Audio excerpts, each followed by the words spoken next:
Alright guys, we got two brand new skins coming. For the first skin, we got the Magic Phoenix Demon skin, and the second skin, we got the Black Panther Phoenix Panther skin. Now these are part of the Phoenix Force sets. And these skins will be available August 1st. Now looking at Phoenix skin, I like how the black goes with the Phoenix flame. It kind of reminds me of Ghost Rider. This could be a T towards him coming out, but I highly doubt it. Colors contrast well with a pale skin and blonde hair. And also I like how she is posing. Her pose is basically saying, I have confidence. It's basically what the pose is saying. And I'm curious, do she always do that pose or does she have different ones?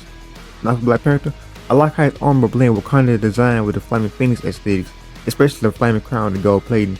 However, one thing I do not like is the face show. I feel like they should have left his mask on or at least add a crack to it. But compared to the Magic pose, his pose is basically emphasizing dominance because he is a king, which suits him.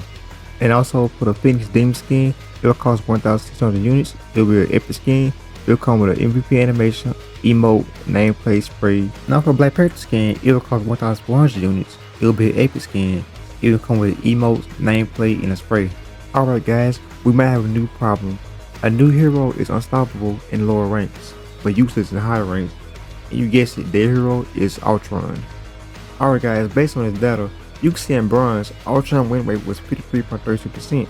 In silver, he was 55.90%, while in gold, he was 54.32%. But when it comes to platinum, diamond, grandmaster, and celestial, and eternity, win rates start to decrease. Now when it comes to the main problem with Ultron, this problem will be passive low elo base. Now, something like that isn't just a Marvel Rivals issue.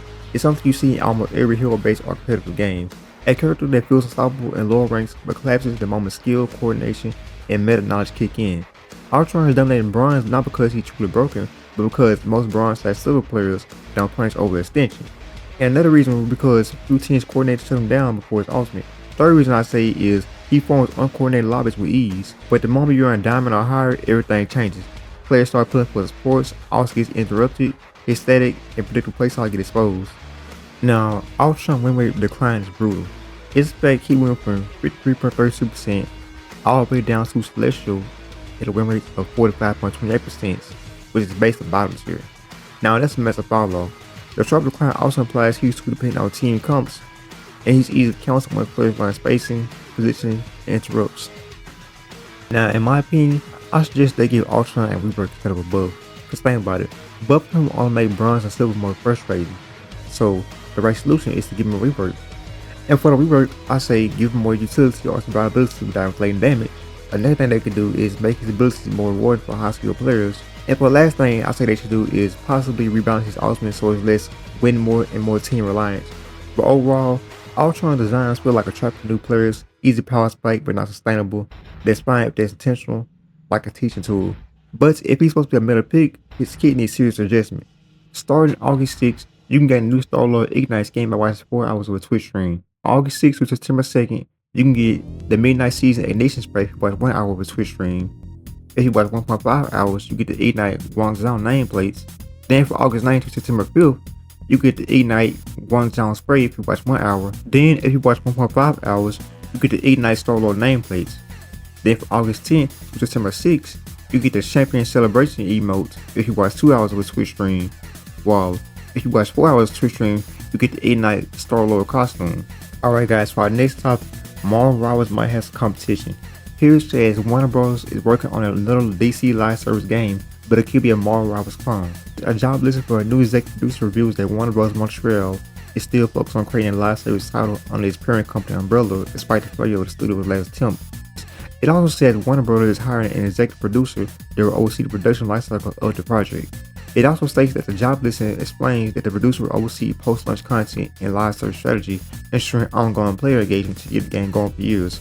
While this could be another co-op based title in DC Arkhamverse, Warner Bros. Has already expressed a desire in creating its own take on Marvel Rivals. In the past, DC Studios head James Gunn, who was aiming to create an interconnected universe of the films, games, TV shows, explained that the team is totally interested in having a DC version of Marvel Rivals.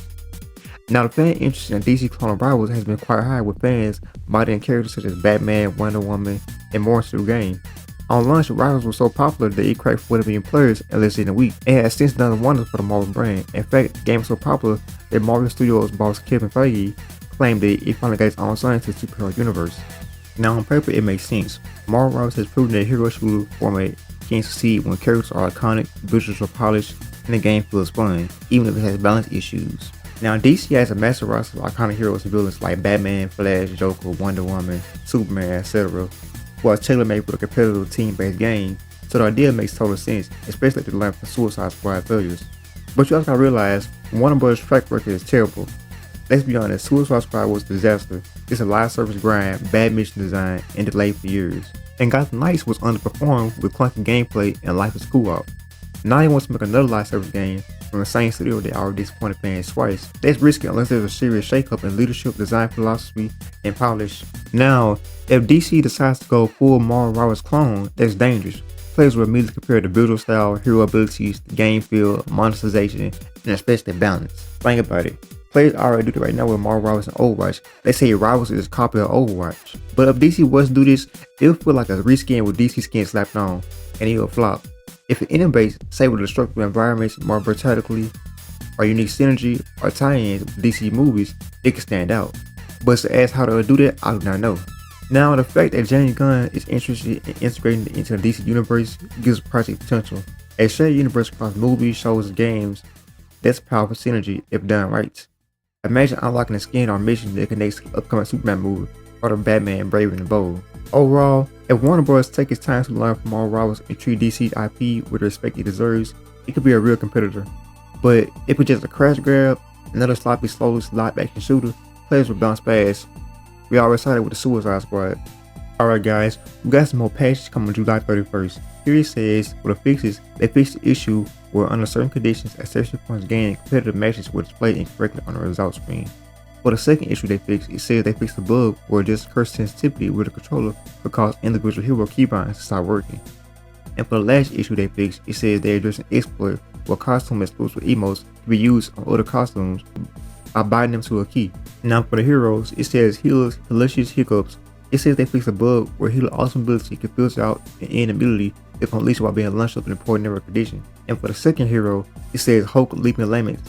It says they resolved the issue where Hulk's incredible leap could go haywire on stairs if the camera is tilted almost straight down, causing Hulk to jump in unexpected directions.